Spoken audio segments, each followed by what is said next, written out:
I'm Jay Moran. I'm Bridget Jaipal Valenza. I'm Thomas O'Neill White. I'm Angela Preston. We need to get together and let our voices be heard. This is What's Next, a dedicated hour to have important conversations about the issues facing the marginalized and underrepresented communities of Western New York and Southern Ontario. We're going to have some real healing. We've got to have space to tell some uncomfortable truth. What's Next continues our mission to discuss race, Equity, and the common concerns of Buffalo's East Side and beyond. In the suburban area, everywhere, we must work and teach our children. This is What's Next. Thomas O'Neill White and Jay Moran here with a very special guest, author, professor, historian, and the founder and director of the Center for Antiracist Research at Boston University, Dr. Ibram X. Kendi. Dr. Kendi, thank you so much for being on with us today. Of course. Thank you for having me. It is great to have you, and I want to talk about a couple of things, your recent works, and I want to start it off with Barracoon, adapted for young readers. Tell us what made this book important for you to do at this time. Well, Barracoon is based on the life story of Cudjoe Lewis, a story that Zora Neale Hurston, the legendary novelist and folklorist and anthropologist, recorded in the late 1920s. And what makes Cudjoe Lewis's story different and incredibly unique is he tells the story of his own story of being born and raised in Africa, in West Africa, being kidnapped, brought over on the Middle Passage, enslaved in Alabama, then being emancipated, and then Jim Crow. So his story really tracks so many different periods in modern history, in American history. And so being able to introduce young people about the transatlantic human trade, about slavery, about Africa, about Jim Crow through personal story. I don't know of another book that's a better introduction. And Zora Neale Hurston tried to get this published, but could not. Can you give us a little background on that? So Zora was not just intent on collecting Cudjoe's story. She also wanted to write his story in a way that he spoke it. And so, she wanted to, she in her original manuscript literally wrote Cudjoe's voice. And it was a voice of rural Southern African Americans in Alabama. And they spoke their form of Ebonics. And so she wrote that out in her script, or I should say in her manuscript. And publishers wanted her to change it. Said people wouldn't be able to understand this. And she refused. And she knew that the sound of culture is language, and she wanted to preserve his culture. And so as a result, it wasn't published in her lifetime. She dies in 1960, and Barracoon wasn't published until 2018. And why wasn't the book published during Zora Neale Hurston's time? She refused to change his language. And the way he spoke and the way she wrote it, publishers wanted it to be to be like a more quote traditional English, and she refused. And so as a result, that she couldn't find a publisher. It's interesting, of course, you adapted this for young readers, and I didn't read her original version of it, but at the same time, for young readers, and thinking about how I read to my kids, how much this language and the way Cudjoe speaks actually, I think, is going to make, for a lot of people, we'll have to let the parents and the children out there decide for themselves, a very engaging, interesting read or read to a young person. Well, and that's what I hope, and I think in many ways, I think parents and teachers are introducing multilingual literature to young people in which there are multiple voices, multiple languages, and there's certainly is that in this book, and one of my challenges in writing, or I should say adapting Barracoon, was balancing retaining Cudjoe's voice and his language with writing it in a way that kids could read it. So they're going to have to slow down to read his voice, but I tried to write it in a way that they could still sound it out and understand his form of English. And multilingual, being able to speak multiple languages, understand multiple languages, that's something you wanted to impart on your daughter. Is that not correct? Indeed. I want my daughter to be able to go into an African-American community that primarily speaks Ibram X and be able to understand and speak and hear, just like I'd love her to go into a Spanish-speaking community and, and understand. And, just like I'd love her to go into, another community that speaks, English, and obviously be able to understand it. But I think too often, particularly in the United States, everyone who doesn't speak a more traditional form of English is looked down upon. It's imagined that they shouldn't speak their language or that their English is broken. When to call a language broken is a contradiction in terms. Languages are a form of communication with rules. And there are so many different languages, in the world, and we should respect them all.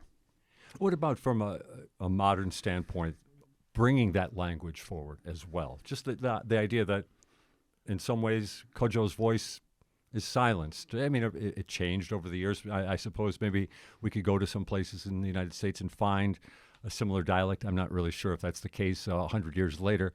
But what about that? The importance of bringing that forward to now?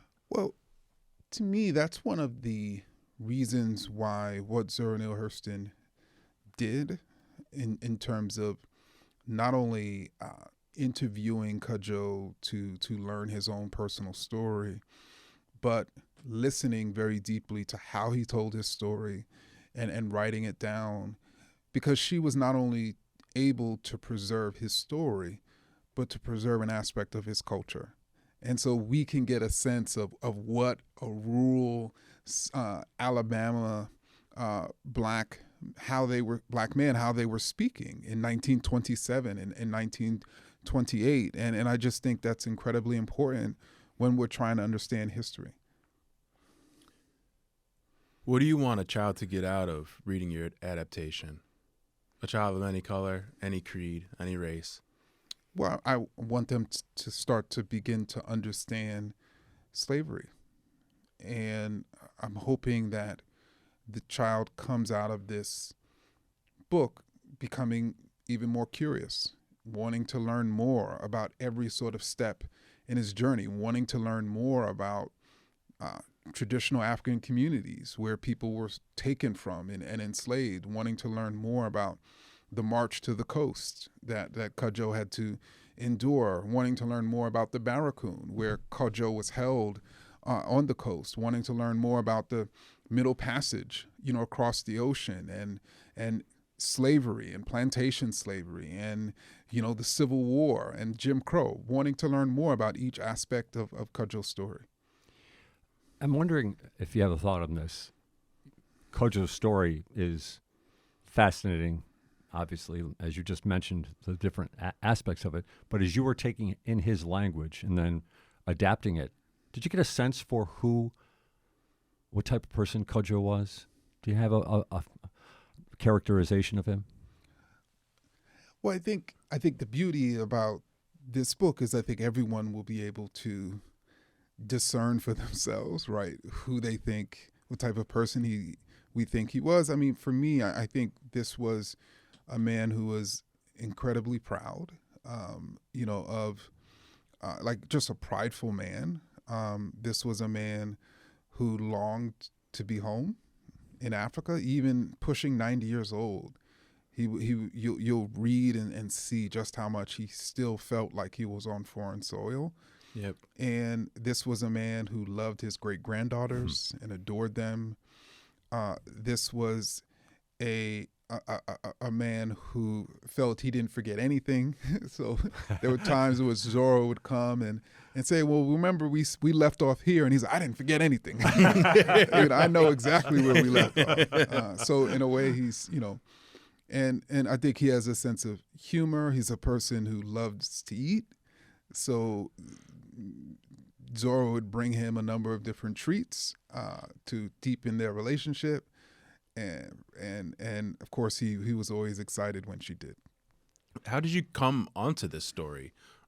Did you read a lot of Hurston initially? So I think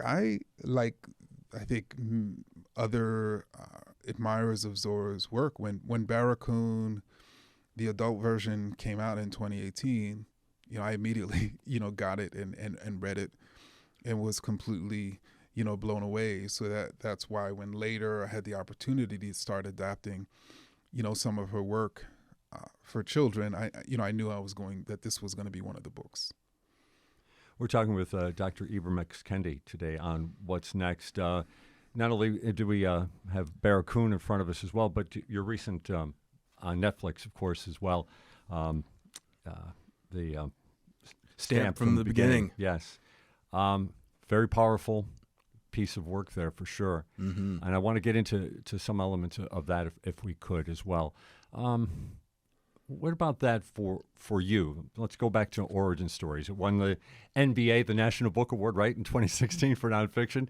What about for you, that work?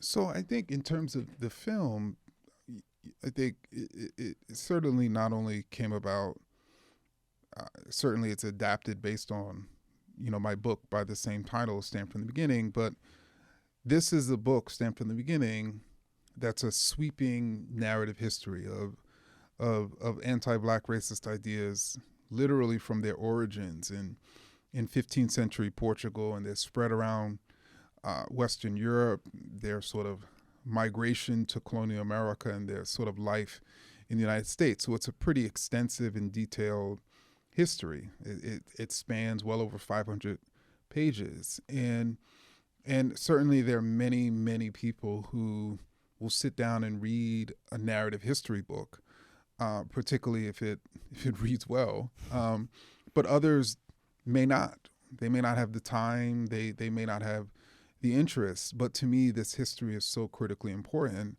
and I think that's one of the reasons why I was excited to work with this team of incredible filmmakers to adapt it, for the big screen. And I'm glad it's on Netflix because, many people have access to that platform. There's so much inside there that I want to get into, and I guess I was going to hold this off till later on a little bit, but of the themes that you're covered there, and there's so many, the one, myth of the black criminal. Mm-hmm. Again, it's so multi-layered, but I think about here in New York State. A few years ago, landmark bail reforms were made. And almost as soon as they passed, anecdotal accusations came out that these reforms made people unsafe.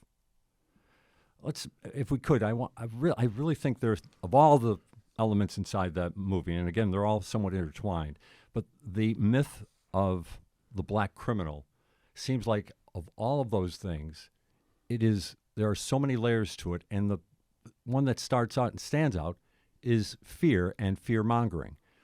What about that, and as you see it right now, I don't want to ask you already on if you have hope. We can save that for later in the conversation. But when you see this,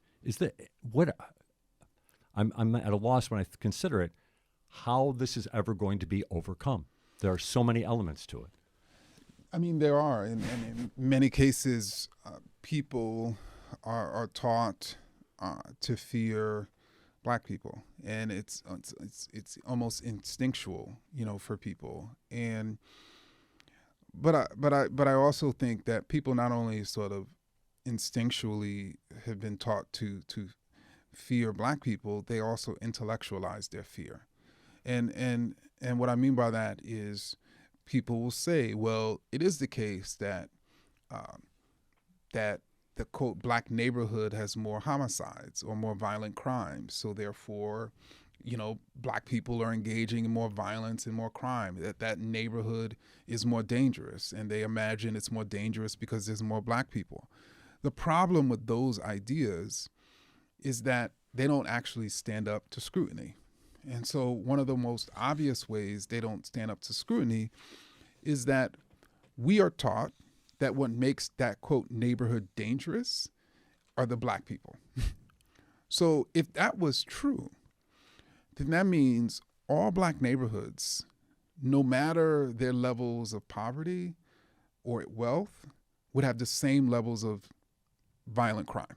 But they don't.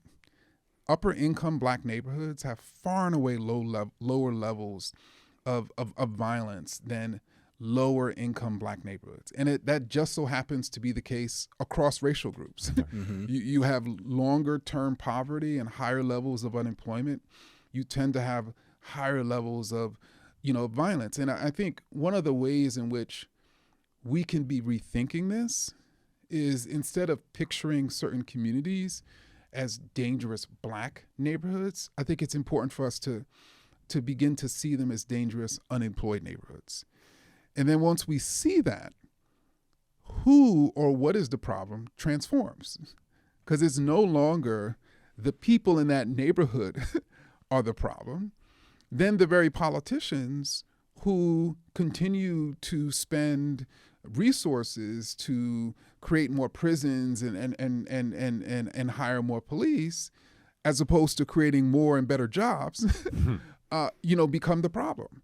And it's not surprising to me that the very people who could abolish the poverty and thereby the violence that's stemming from it are also blaming the people who are the main mm-hmm. victims, of that violence. It's to me it's interrelated. So I'm saying that all to say that I wish that we could, as a human community, recognize that no racial group is more violent or more dangerous. But if we create conditions where people are forced to live in poverty, we create conditions where people don't have access to mental health services, where people don't have access to services for addiction. When we create all sorts of conditions, that's going to lead to more violence. And then we're going to blame those people as opposed to us for creating those conditions. I want to take us back to 2020, following the murders of George Floyd and Breonna Taylor. There was a lot of talk of a racial reckoning that year. But what has happened over the last 4 years? Are we still at a racial reckoning point? Have we learned anything? Have we squandered anything? Where are we 4 years? About 4 years later. Well, actually, let's take it back to 2020, because during almost immediately when Americans of all backgrounds, in the smallest and largest of towns started demonstrating against police violence and racism, there emerged this narrative that demonstrators and these demonstrations were, quote, violent. And, particularly the president of the United States at the time, and others started sort of spinning, this narrative that the problem wasn't police violence. The problem wasn't racism. The problem were those demonstrators.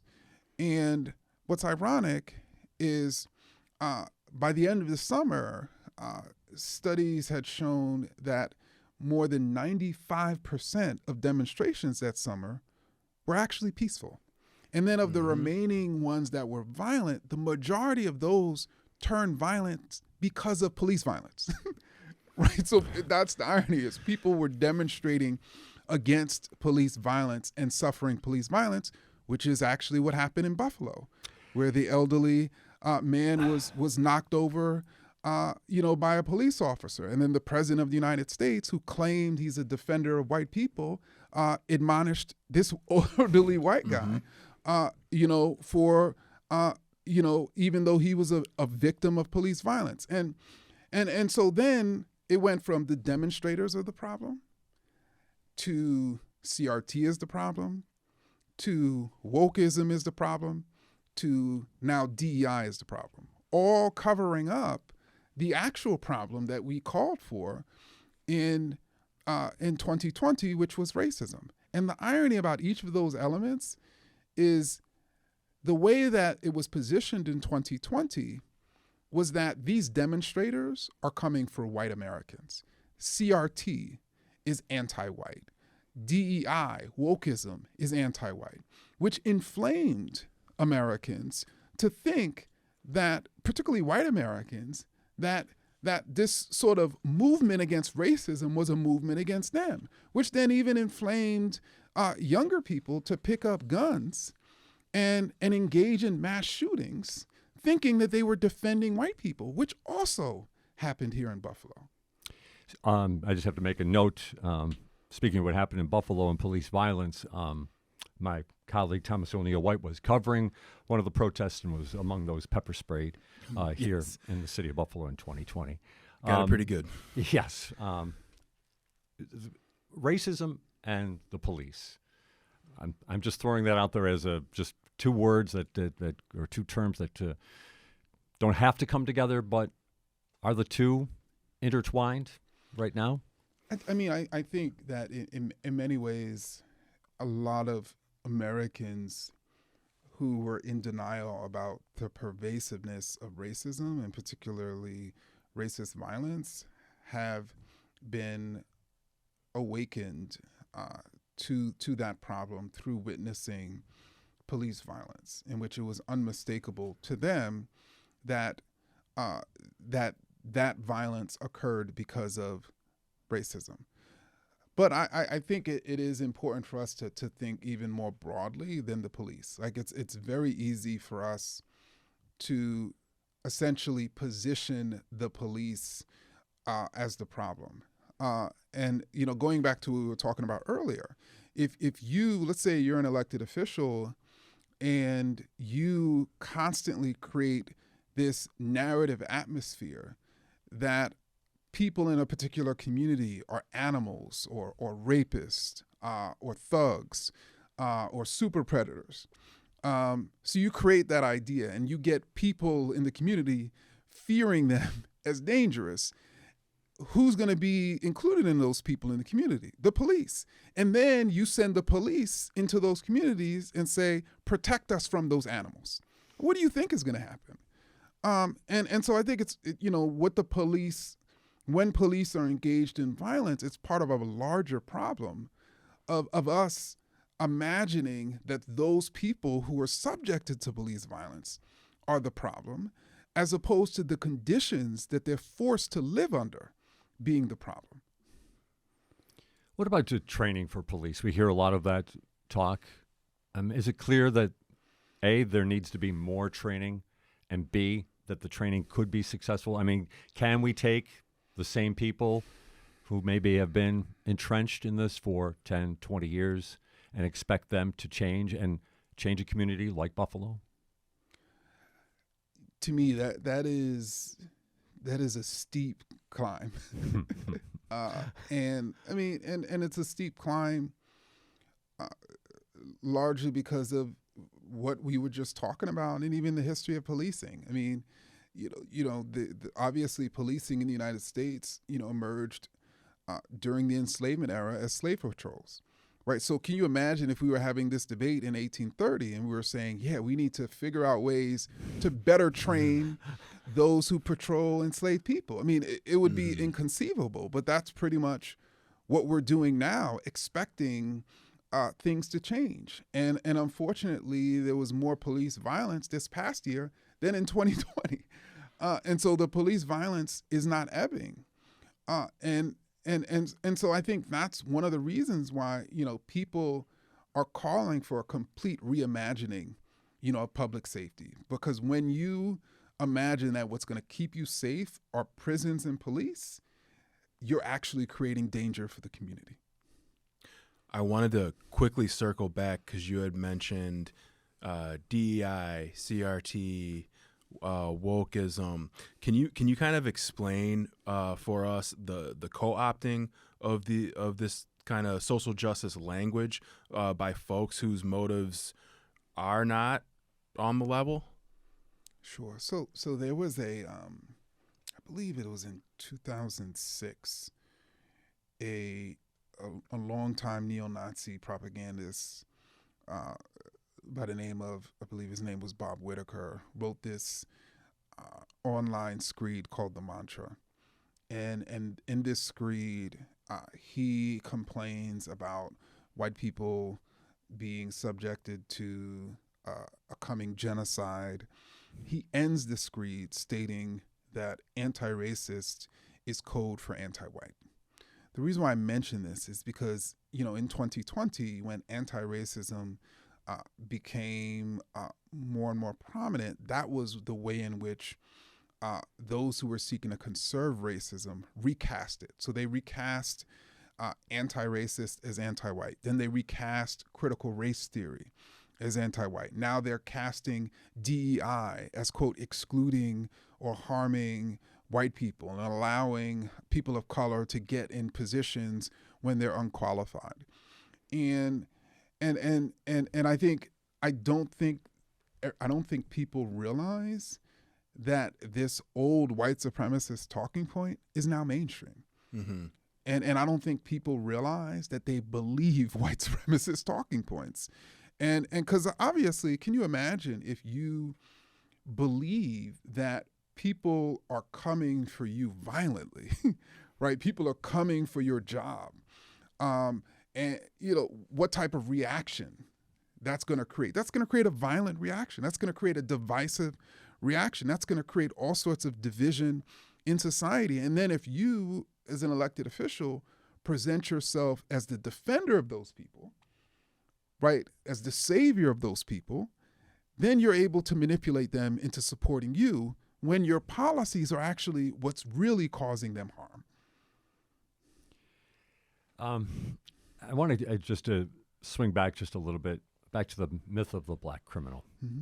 because I would love to get some thoughts from you of how we can address it on this program and try to counter that narrative to a certain extent. But back into the documentary or movie, you have a nice aside about Ida B. Wells, who does this incredible work of going into the South and countering these lynchings that are taking place throughout the South, people accused of doing heinous crimes, strung up without jury or judge, and yet she's able to counter that. And now, she didn't necessarily have a lot of publications. She didn't have modern broadcast. She didn't have social media. So although her work was valiant, it probably didn't do a lot to necessarily change the narrative of the time. Now we move back to here at this time, 2024. Is there enough bandwidth? Is there enough conversation to counter this myth of the black criminal? I think it is a very difficult conversation, and I think the reason why it's so difficult is because the idea that black people are dangerous is a widely held belief, and it's not just believed among non-black people. Even black people believe that idea, and so it is incredibly it is very difficult for people to sort of overcome that idea. The other challenge, and I think we were getting at this earlier, is that and I think you mentioned earlier that with bail reform, it then led to some people claiming that someone who received bail committed a crime. So what happens is, in order to transform our criminal legal system with new policies, the opponents of those policies can always claim it was that policy that then led to, that homicide, or that robbery, and that then undermines the work right? There's no data behind that. If anything, the data is supporting that it's reducing it, but it only takes one. And so then people get scared and fearful. Then they think that policy change or that narrative change is going to harm them. So actually, one of the things I would actually constantly encourage people to do is to look at the top 10 leading causes of death in the United States, or even in Buffalo. The top 10 leading causes of death are not homicides. It's not there. Violent crimes are not there. It's diseases. It's suicides. It's unintentional injuries. And the reason why I'm mentioning that is because if people were serious about surviving and creating safety, then all the money we're spending to lock people up or to hand out guns to sort of agents of the state, we would be actually pouring into research for better treatments. So people, when they get cancer or heart disease, they're less likely to die, or mental health treatment. So people are less likely to commit suicides. Or we would be taking guns off the street, since those guns are leading to massive spikes in suicide levels, particularly among white men. But that's what sort of goes to show for me that people aren't really truly about safety, because they're not really talking about the main way in which Americans die. And Buddha, did a little quick research about in Buffalo. In terms of assaults are down, robberies are down, burglaries flat, homicides were way down in 2023 in Buffalo. We're with Dr. Ibram X. Kendi this morning on What's Next, and glad to have him along. We've been talking about his newest book, Barracoon, adapted for young readers, the Zora Neale Hurston book, and also about his recent documentary on Netflix, Stamped from the Beginning, which is also an adaptation of his 2016 nonfiction book as well. If you don't mind, how about for you, if I could explore a little bit your personal background, what brought you to this type of scholarship? It was quite the journey. I think it was, I grew up in Queens in the 1980s and 1990s, and particularly in the 1990s, as many people know, this was a decade in which particularly black youth were constantly rendered the problem.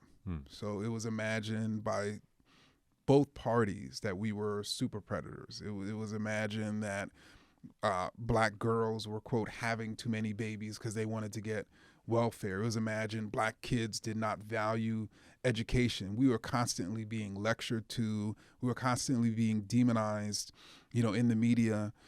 We were imagined to be a menace to society, and on and on. And so by the time I graduated high school, I had thought that black people were the problem. And when I got to college, I started to study African-American history. I started to study racism, and I started to realize that wasn't the case. And the more I learned about how we had problematized a group to cover up the real problem, which are the structures of racism, the more I wanted to learn more. And the more I wanted to learn more, the more I wanted to share my research and training, with others.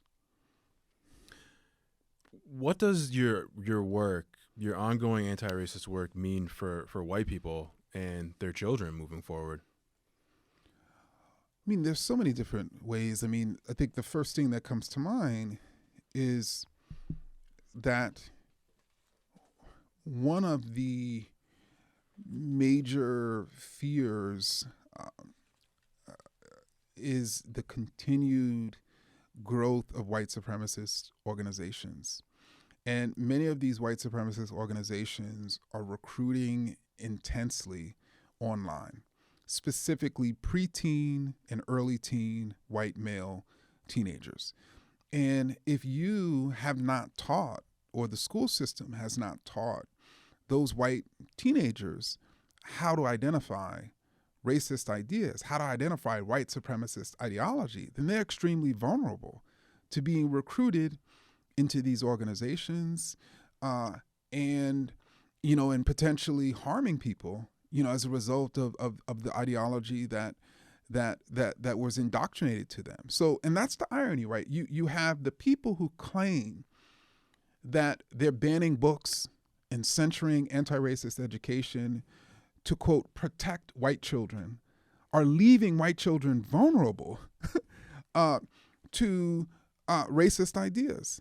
And I think simultaneously, their parents are being vulnerable because when you don't know, when a person does not know, it's easier to manipulate them. It's easier to control them. It's easier for dictators and tyrants and propagandists to tell white people the source of the pain that I know you're feeling are those black people, are those brown people.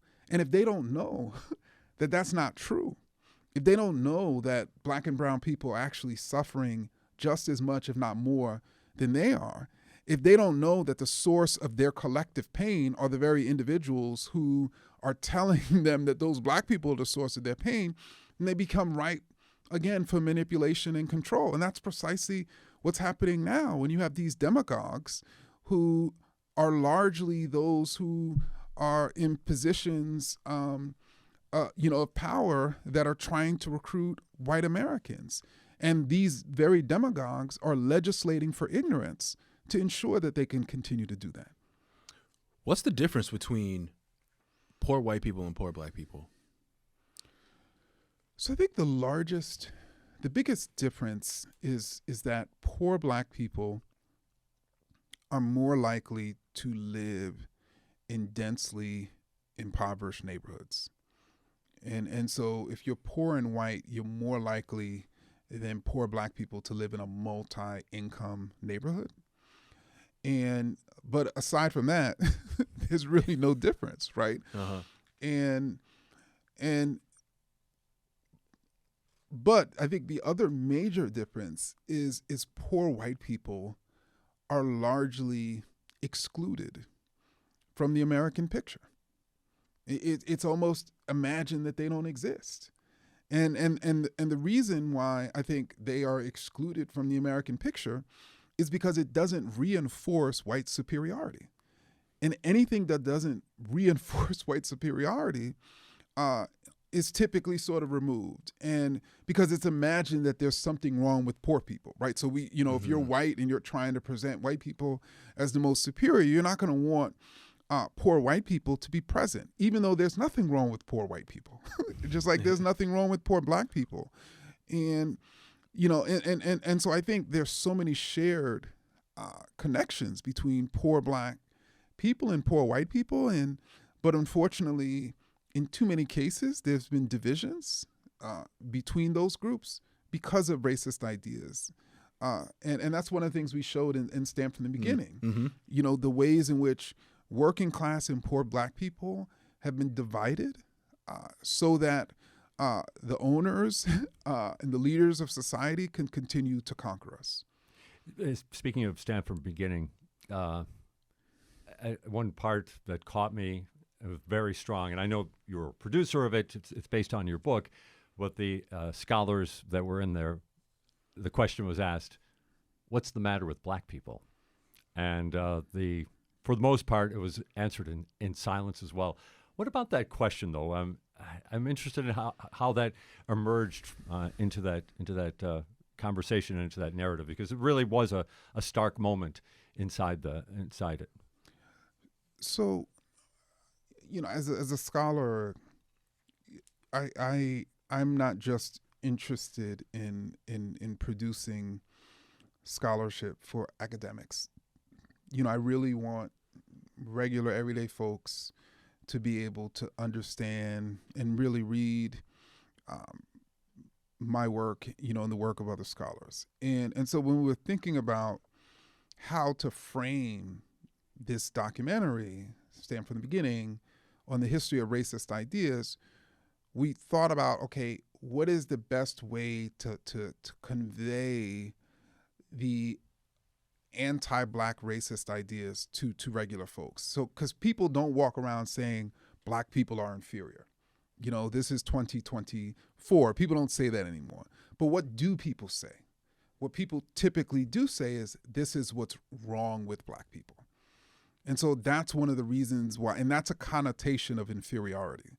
When you convey that a particular group, that there's something wrong with them or right about them, better or worse, that's a connotation of inferiority. So that's one of the reasons why we wanted to sort of frame the film with that question.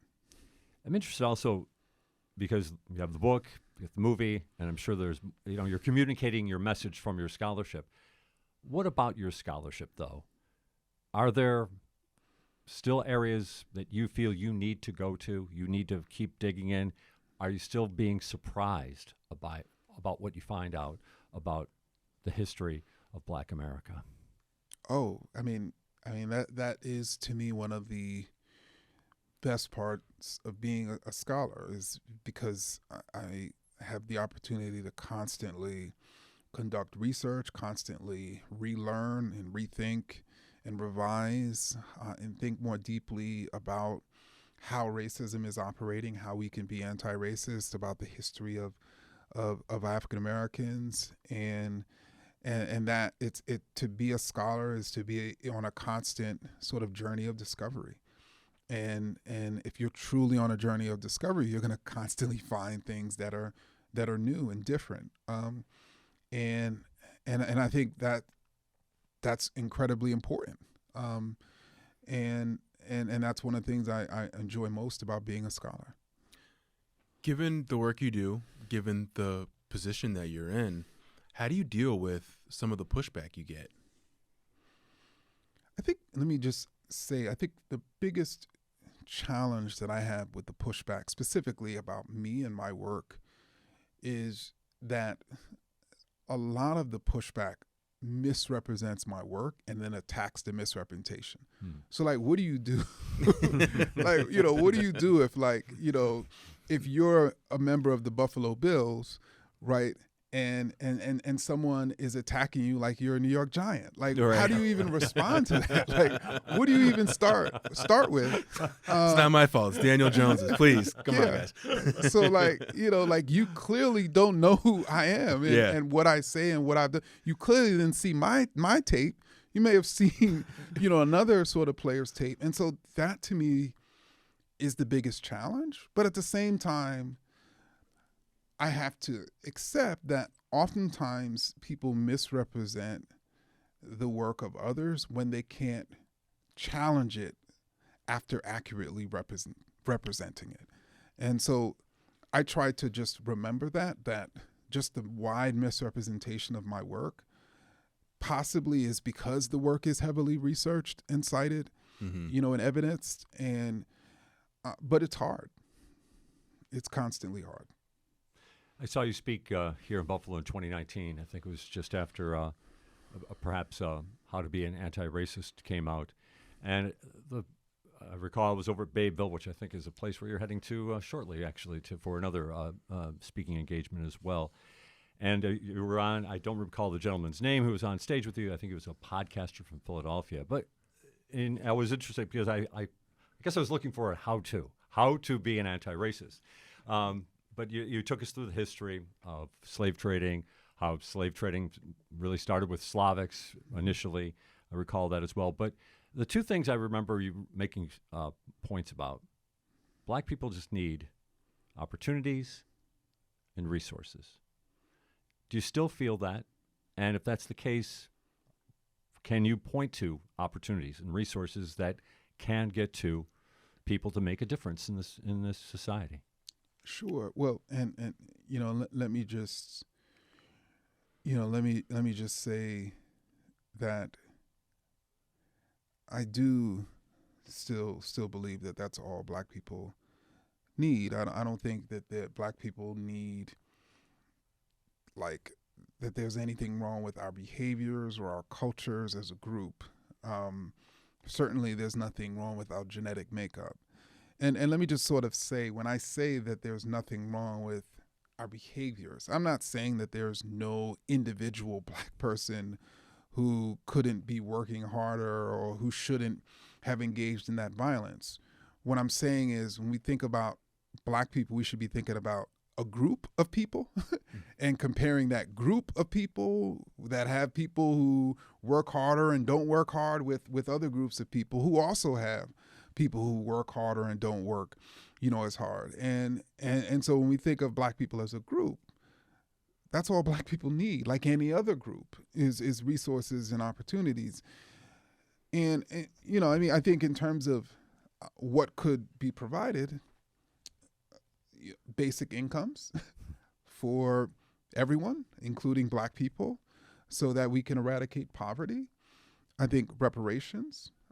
It's hard for anyone to claim that they have a problem with the racial wealth gap and somehow propose a solution to closing that gap that doesn't involve reparations when wealth is passed on and accumulated over time.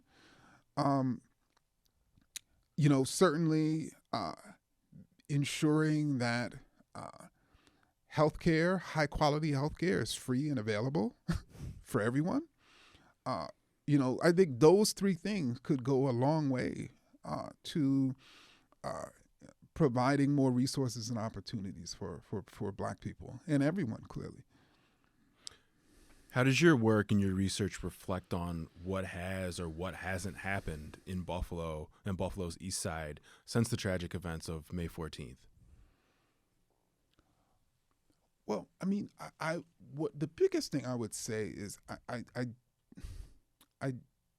think that since then, the very theory that operated within the mind of that shooter has become even more dominant in American society. Great replacement theory is even more dominant today and more widespread and believed among more white Americans than it was a year ago. And you have politicians, even in this state, who are running and campaigning and circulating those theories. Now they're not articulating it in the same way as that shooter, but they're saying other things like white people are being replaced on their jobs. They're saying other things like, white people don't have access to this opportunity because they keep going to underqualified Black people. And I think that to me is what's tragic. The tragedy that this community was forced to suffer through, before the entire world, the ideas that allowed that to happen are still circulating, and we're not fighting against that. And last year, you spoke at a panel, Beyond Hate panel, Yes. At Roswell Park. What did you take from that discussion, and what were the things you learned about Buffalo? I think my biggest takeaway, from that conversation was just the depth of the grief that I think people were still facing and dealing with sort of many months afterwards. And certainly intellectually, I could imagine that would be happening, but it's another thing to really come to the community and witness and feel and hear that level of grief. I mean, there were so many giants, of the community that were just taken, and to be taken in such a way, I witnessed the grieving that still was persisting. We're coming down to our final minutes here with Dr. Ibram X. Kendi. Couple of things. Dr. Henry Louis Taylor of the UB Center for Urban Studies was in with us a couple of weeks ago, and I asked him about they've spent a lot of time diagnosing the problems of Buffalo for Buffalo's East Side. Now they're coming up with new plans and lots of hoops to jump through to get those plans moving forward. But I asked him about optimism, and one of the things I thought was interesting that he mentioned, one of the things that really is a couple things. One, he said there's a younger group of people. The younger people are open, it seems, to advancing the conversations. But another part, and I thought this was really interesting, the number of people of scholars who are focusing on the realities of Black life in America. He found hope in that. I'm wondering if you see the same thing. Are you seeing a surge of people? I mean, most certainly your film had plenty of scholars in it for sure, but I'm just wondering if that's something that you see as well. I do, and I not only see more and more scholars and scientists who are trying to find sort of research and evidence-based solutions that have been proven to reduce inequity and injustice. I've also found in certain cases that some of these scholars are finding platforms for their work, and obviously that's part of the reason for this virulent sort of attack on higher education. Right, and because you have more and more scholars who are standing up and stepping up and using their research to demonstrate racism as the problem, and those who want to preserve racism are trying to cut us down and trying to delegitimate us, trying to get us fired, and as opposed to engaging in a debate with us. In other words, writing about how our evidence is there's something wrong with our findings, but they can't do that, right? And and so instead they try to delegitimate, they try to undermine, they try to get us fired. So that's the irony. So the very thing that we're witnessing, this attack on DEI and CRT, is partially a reflection because so many scholars, are involved in this work.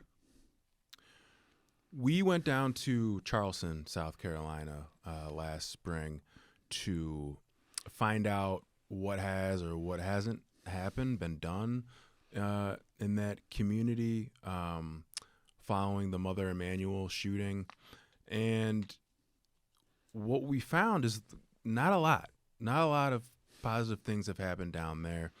We're coming up on 2 years since the May 14th shooting, and not much has happened here in Buffalo. How do we move the needle forward and see the change that a lot of people said was going to happen in the aftermath of these shootings? So I remember writing an essay in the New York Times after the police shooting of Philando Castile in Minnesota. This was a young Black brother who was pulled over by a police officer and told the officer, as he was supposed to by law, that he had a weapon, in the car. He didn't reach for the weapon or do any of that, but the officer ended up shooting and killing him with his girlfriend, in the car. And I remember writing an essay in reaction to that shooting that pretty much made the case that, unfortunately, Black death matters in this country. And what I meant by that is to create a society where the lives of Black people are valued would just be too much for people. And the allowance of perpetual Black death allows people to sort of conserve their own picture of what America is, who America is, what it used to be, all of which is a facade. And And so I'm saying that to say that I think that this country deals better with Black death than it does Black life. Do you put yourself with Ida B. Wells, the Sojourner Truths, the Frederick Douglasses? Do you put yourself in that category? How do you see yourself? Oh, I think that's for other people to. I mean, those are some giants. So, But at the same time, though, there is that need, though, still, right? I mean, we're talking about Ida B. Wells from early 1900s. mm-hmm. There's still needs. There's a great need for it still. There is, and ironically, Frederick Douglass spent some time trying to declare that slavery was wrong. Like he had to literally spend time trying to demonstrate how and why slavery is wrong and needs to be abolished.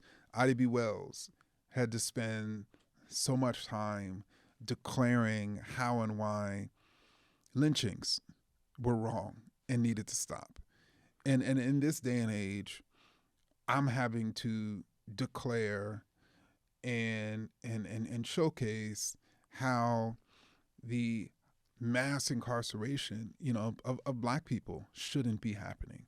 The disproportionate amounts of poverty of Black people shouldn't be happening. The number of Black students as young as preschool who are being suspended from schools at higher rates than other children, shouldn't be happening. But unfortunately, these inequities and injustices are so normal, and the ideas justifying them that, of course she's getting, those Black 4-year-old girls are getting suspended from school because they're bad, are so normal, even as they are outrageous, that people see those of us who are speaking out against racism as abnormal or as the problem, as opposed to racism itself. And how about hope? Do you have hope? So I don't know how people can create radical change without believing that change is possible. There may be people who can do that, but at least me, I have to believe that really the impossible is possible, in order to do this work, every single day. So I do have hope. But it's not a sort of a passive hope in which I'm sort of waiting around for somebody to transform society. I realize that I have to do my part and join with others to transform our society. They say that hope is the gift that Black people give the world. Do you believe in that? I think that without question, Black people, particularly in the United States, have their activism has been fueled by hope, and our activism has really been unending, from the founding of this country. I also think that other groups of subjected peoples, in this country, and others their activism have also been fueled, by hope. And so for me, I think hope is the